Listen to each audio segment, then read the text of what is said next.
ते नवी दिल्लीमध्ये जंतर मंतर इथं सुरू असलेल्या आंदोलनामध्ये परदेशातून सुद्धा काही जण आता सहभागी झालेत आणि अमेरिकेतल्या सिएटल इथून सीजेपी आंदोलनात सहभागी होण्यासाठी ॲग्री एआ आर्किटेक्ट आणि क्लिक टू क्लाउडचे संस्थापक सीईओ प्रशांत मिश्रा जंतर मंतरवरच्या आंदोलनामध्ये सहभागी झालेले होते.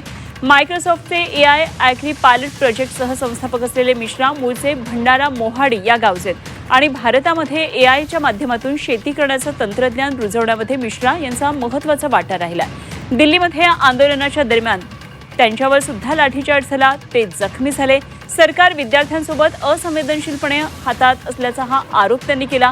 पोलिसांनी आंदोलकांना केलेल्या मारहाणीचा त्यांनी निषेध केला. तर या आंदोलनामध्ये सहभागी आंदोलनकर्ते स्वखर्चानं पैसे खर्च करत असल्याचं प्रशांत मिश्रा यांनी सांगितलं. केंद्रीय शिक्षण मंत्री प्रधान यांच्या राजीनाम्याशिवाय हे आंदोलन मागे घेण्यात येणार नाही अशी ठाम भूमिका त्यांनी देखील घेतली आहे. प्रशांत मिश्रा यांच्याबरोबर बातचीत केली आहे आमचे प्रतिनिधी अमर काणे यांनी. संपूर्ण देशभरातून तरुण सहभागी होत आहे, पण त्याचबरोबर परदेशातून सुद्धा काही जण सहभागी होण्याकरता या आंदोलनात दिल्लीत पोहोचले होते. नागपूरकर प्रशांत मिश्रा, खरं तर त्यांची एक वेगळी अशी जागतिक स्तरावर ओळख आहे. जंतर मंतरवर जाऊन बघत होतो की याच्यात म्हणजे आंदोलनात काय सुरू आहे आणि त्याच्यात जेव्हा मी तरुणींना भेटलो तर मला वाटलं की दीज आर जेन्युइन पीपल. हे भारतासाठी आपल्या हक्कासाठी लढणारे मुलं आहेत.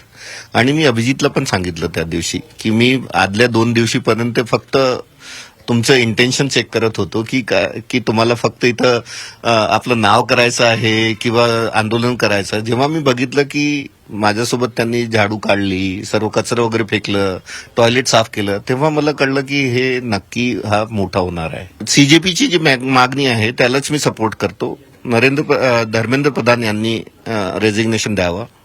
जे मुलं आहेत त्यांना ज्यांनी सुसाईड केली आहे त्यांना 1 कोटी रुपये त्यांनी द्यावे आणि जे काही लोक डिटेन केले आहेत तिथं मुलांना, तरुणांना किंवा तरुणींना त्यांना म्हणजे रिलीज करावा.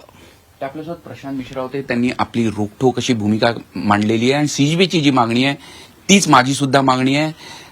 केंद्रीय शिक्षण मंत्र्यांचा राजीनाम्याशिवाय आता माघार नाही अशी भूमिका त्यांनी घेतली. झी मीडियासाठी व्हिडिओ रत्नश्री सातपुतेसह अमर काणे, नागपूर.